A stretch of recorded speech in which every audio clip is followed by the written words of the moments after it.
Everyone, स्वागत है आपका पॉलीटेक्निक सिकंदर में। जो सिमुलेशन सॉफ्टवेयर की लेक्चर सीरीज़ है उसका फोर्थ लेक्चर हम लेकर के आ गए हैं। Unit number first, basic netlist commands के बारे में हम इस वीडियो में जानेंगे। बेसिक नेटलिस्ट कमांड कौन कौन सी होती है। अगर आप अदर टेक्निकल यूनिवर्सिटीज़ से हैं और अगर आपके पास में भी सिमुलेशन सॉफ्टवेयर सब्जेक्ट्स हैं या फिर नेटलिस्ट या पी स्पाइस सॉफ्टवेयर के बारे में आपके स्टडी है तो आप इस वीडियो को ज़रूर पूरा देखें। आपको इसमें पूरा तरीके से समझ में आ जाएगा नेटलिस्ट कमांड्स क्या हैं, बेसिक्स। तो बात करते हैं नेटलिस्ट कमांड की। तो नेटलिस्ट कमांड जो है वो एक टेक्सचुअल इंस्ट्रक्शंस है, मतलब हम टेक्स्ट के फॉर्मेट में लिखते हैं इंस्ट्रक्शंस को। यूज इन स्पाइस, स्पाइस की फुल फॉर्म हमें पता है, simulation program with integrated circuit emphasis. तो ये सॉफ्टवेयर जो है इसको डिस्क्राइब करता है द सर्किट टोपोलॉजी को, कंपोनेंट्स को, कनेक्शंस को एंड सिमुलेशन सेटिंग्स को नेटलिस्ट के through.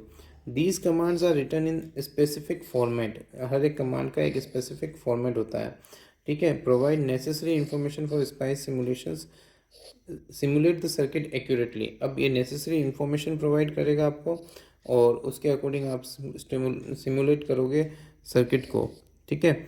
Some commonly used netlist commands are first component definitions. जैसे फॉर एग्जांपल रजिस्टर हो गया, ठीक है, तो उसमें क्या लिखा हो गया, आर उसका नाम है, ठीक है। तो जो भी उसका नाम देना है उसको दे देंगे, 1 2 3 जो भी आप नाम देना चाहते हैं।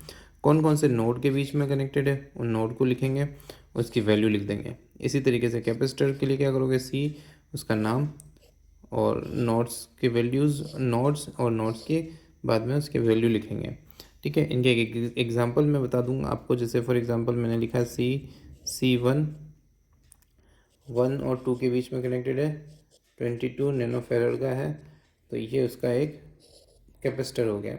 इसी तरीके से इंडक्टर, उसका नाम नोड 1 और नोड 2, जो भी नोड 1 और नोड 2 है उसके 2 और 3 पे कनेक्टेड है, 2 और 3, और उसकी वैल्यू 20 हेनरी, मिली हेनरी, जो भी आपको वैल्यूज़ दी हुई है उसको वैल्यू को स्पेसिफाई करना है।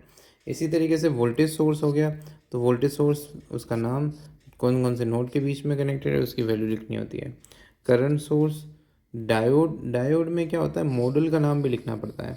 जैसे 4002 या 4007, ठीक है, 4N4007, जो भी डायोड है 4N007, उस डायोड का मॉडल का नंबर लिखना पड़ता है आपको, ठीक है। इसी तरीके से ट्रांजिस्टर है तो उसका नाम, उसके कलेक्टर, एमिटर, बेस के जो टर्मिनल्स है वो कहाँ कहाँ कनेक्टेड है, कौन कौन से नोड पे कनेक्टेड है, और उसका मॉडल का नाम।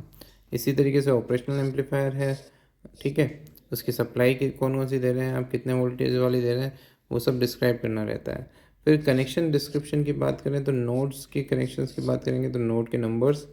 कंपोनेंट डिस्क्रिप्शन की बात करें या कंपोनेंट कनेक्शन की बात करें तो कंपोनेंट का नाम और उसके टर्मिनल्स।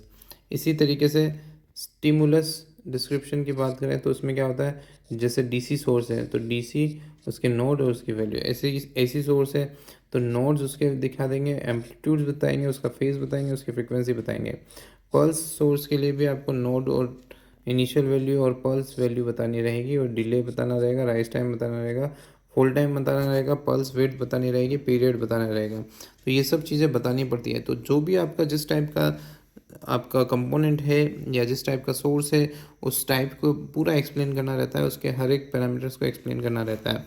एनालिसिस सेटअप की बात करें तो कौन कौन से एनालिसिस आप कर सकते हैं, तो डीसी एनालिसिस में डॉट डीसी लिखेंगे, उसके बाद में वेरिएबल का नाम, स्टार्ट वैल्यू, एंड वैल्यू, और कितने से इंक्रीमेंट करना चाहते हैं वो इंक्रीमेंट आप लिख देंगे। इसी तरीके से डॉट ट्रांस करेंगे तो ट्रांजिएंट एनालिसिस होगा, स्टेप साइज और स्टॉप टाइम अपने को उसके लिए लिखना रहता है, ठीक है। एसी एनालिसिस में आपको क्या करना रहता है, स्टार्ट फ्रिक्वेंसी और एंड फ्रिक्वेंसी आपको आइडेंटिफाई मतलब करके लिखनी पड़ती है, क्या है स्टार्ट फ्रिक्वेंसी और एंड फ्रिक्वेंसी है।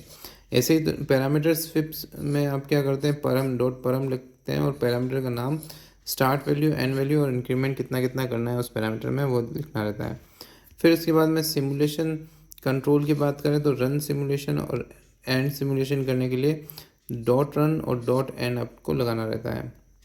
तो दीज कमांड जो है just few examples of netlist commands, ठीक है, but we can also have different more commands. हमारे पास में बहुत सारी और भी कमांड्स हो सकती हैं स्पाइस सिमुलेशन सॉफ्टवेयर के अंदर। Actual set of commands are and their syntax may be vary depending on the specific spice variation variant. Simulators being use, मतलब जो भी आप दूसरा सिमुलेटर यूज़ में ले रहे हैं, स्पाइस ले रहे हैं, तो भी उसके अंदर भी क्या होता है, वेरी कर सकता है सिंटेक्स, आप अलग अलग तरीके से भी उसको लिख सकते हैं। आई होप ये आपको क्लियर हो गया होगा ये टॉपिक। जैसे कि एग्जांपल के तौर पर मैंने आपको डायोड वाला जो बताया था, उसके अंदर आपको और भी क्लियर हो जाएगा। जैसे फॉर एग्जांपल अपने को कौन सा एनालिसिस करना है, तो एनालिसिस सेटअप किया हुआ है, ठीक है। फ्रॉम पी स्पाइस नेटलिस्ट में सिलेक्शन सेक्शन नंबर डी से ये वाला जो है फाइल, लाइब्रेरी फाइल, इसको इंक्लूड करनी है, तो इंक्लूड कर दिया अपन ने हाफ वेव रेक्टिफायर को, ठीक है। इसी तरीके से इंक्लूड करने के बाद में यहाँ पर स्कीमेटिक नेटलिस्ट के बारे में बता रखा है। जैसे D5 नोड 1 और नोड 2 के बीच में कनेक्टेड है और इसकी वैल्यू है 1 and 4002, ठीक है। वोल्टेज सोर्स है हमारे पास में, उसकी वैल्यू नोड 1 और 0 के बीच में कनेक्टेड है। इसकी वैल्यू जो है साइन वेव है, 0 से 5 वोल्ट तक का है, 1 किलोहर्ट्ज़ की फ्रिक्वेंसी पर चलता है, तो ये आपकी साइन वेव हो गई। इस तरीके से R2 जो रेजिस्टेंस है वो 0 और नोड 2 के बीच में कनेक्टेड है और 10 किलो ओम का है। तो किसी भी वैल्यूज़ को अपने को स्पेसिफाई करना है या डिफ़ाइन करना है तो इस तरीके से डिफ़ाइन किया जाता है। अब इसमें अपने को कहाँ कहाँ पर आउटपुट लेना है, रिज्यूमिंग करना है, तो उसमें डॉट प्रॉप लगा करके जो हमारे पास में प्रॉप्स हैं उनकी वैल्यूज़ आपको यहाँ पर आइडेंटिफाई की जा सकती है। डॉट एंड लगा करके हम क्या कर सकते हैं, प्रोग्राम को ख़त्म करते हैं। इसी तरीके से फुल वेव रेक्टिफायर का भी सर्किट आप यहाँ पर देख सकते हैं। उसके लिए भी आप फुल वेव रेक्टिफायर के लिए भी नेटलिस्ट कमांड्स लिख सकते हैं। तो आई होप ये आपको क्लियर हो गया होगा टॉपिक, दोनों टॉपिक क्लियर हो गए होंगे। इस यूनिट के 4 टॉपिक हमने कवर कर लिए हैं।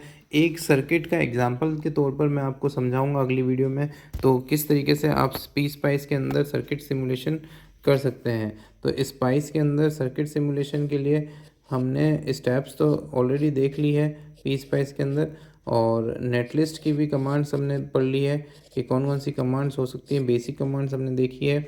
नेटलिस्ट से हम क्या कह सकते हैं और क्या फ़ायदे हैं नेटलिस्ट के, आप किसी भी एक पर्टिकुलर एग्जांपल को समझा सकते हो नेटलिस्ट का। तो बेनिफिट्स और आपके डेफिनेशन नेटलिस्ट की, ये सब इसी वीडियो में कवर हो रही है। तो आई होप आपको ये वीडियो अच्छा